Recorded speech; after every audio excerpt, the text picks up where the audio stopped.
I had a line of pain that went around from my, it just traveled. And over the years, it got hotter and hotter. So by the time I saw you, it was like a line of fire. Right. And I was complaining that my hands were numb. And I had started dropping things.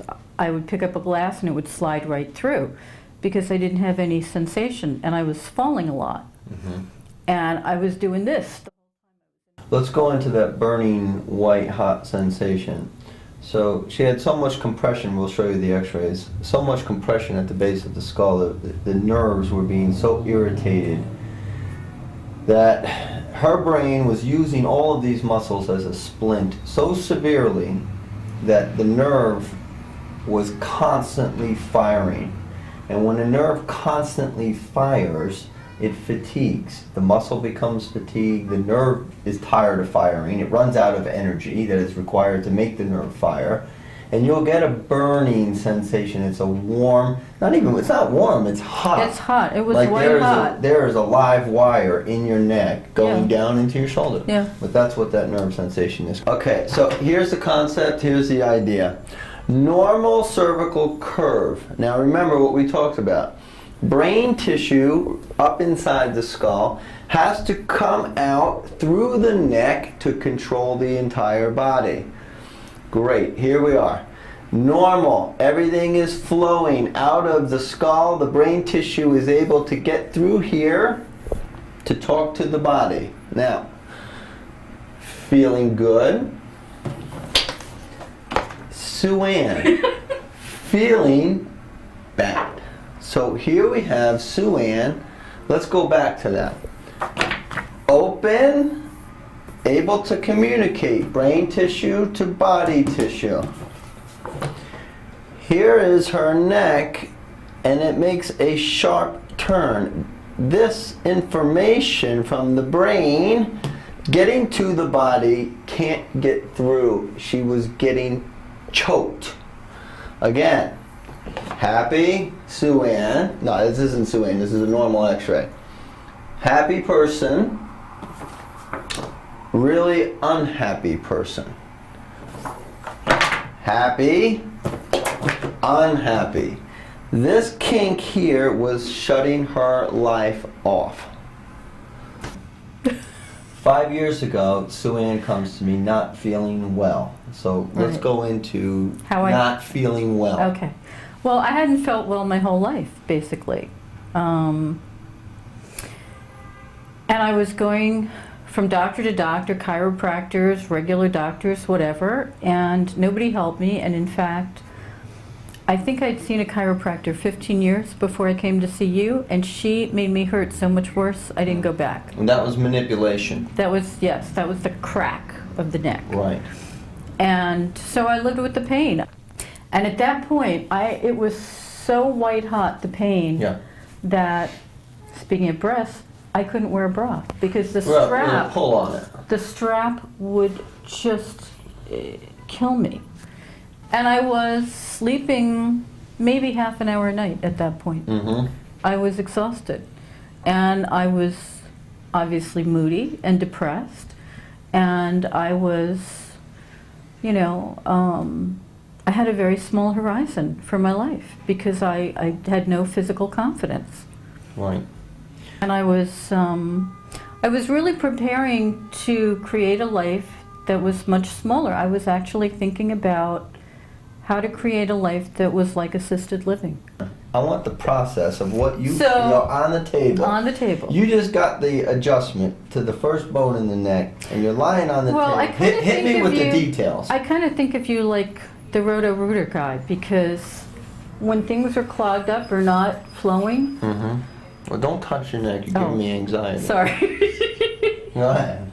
It's okay. A little bit, Anyway, when it's not flowing right, then I know it.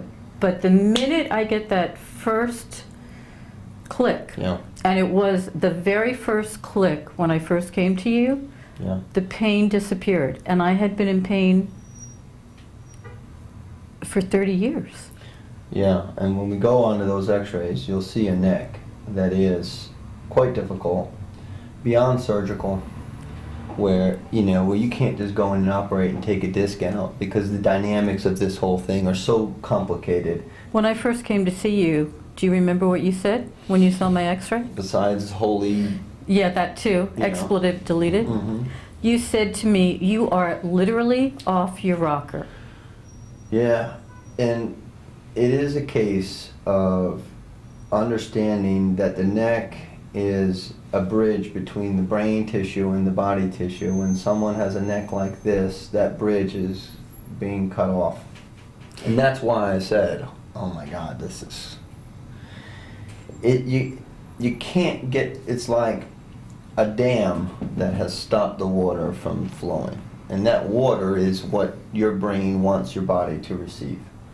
And I think that's what you feel like when you're out of adjustment. Like I said, when I first started coming to you, it was more intense. When you first started adjusting me, I could feel these like convulsions of sensation, like electric current was being turned back on in my arms and my hands and my legs. Hold on. Input, life getting into tissue.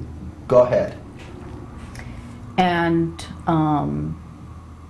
some of them, it was really just literally shocking. Yeah, and there's plenty of times when I start adjusting your neck, your back starts moving, and sometimes it can be painful. Yeah, and again, in the beginning, I had come to see you and I was home, and I felt something really deep in the center of my back unlocked that I think must have been locked for a really long time.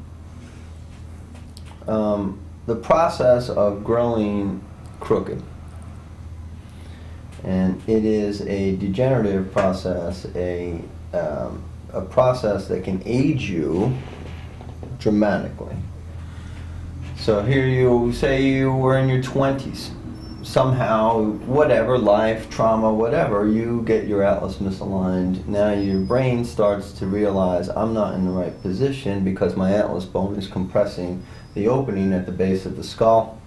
It starts to make changes. Those changes are what you experience every day of your life, and your body is making this defensive mechanism to cope with those changes. So then you get the head going forward. One shoulder's higher than the other. The breasts are and everything starts to get twisted and turned. And you grow like that. And your life changes according to that. So it is a magical thing to be able to take someone and give you life back into your body. And I love adjusting Sue-Ann, not only because she's special to me, but she's just such a vibrant person. And now. Now, yeah. Now. I mean, these cheeks that are red were horrible. White. were they not? No life. We don't have the pre-picture, but you can just explain. Well, that. you told me after the fact that I was as close to death as I could be. Well, and I mean, as close to non-functioning, living-wise. I'm not talking about. No, I know, but. I know, but you know what I'm talking about. Not being able to function and live the way you're supposed to live.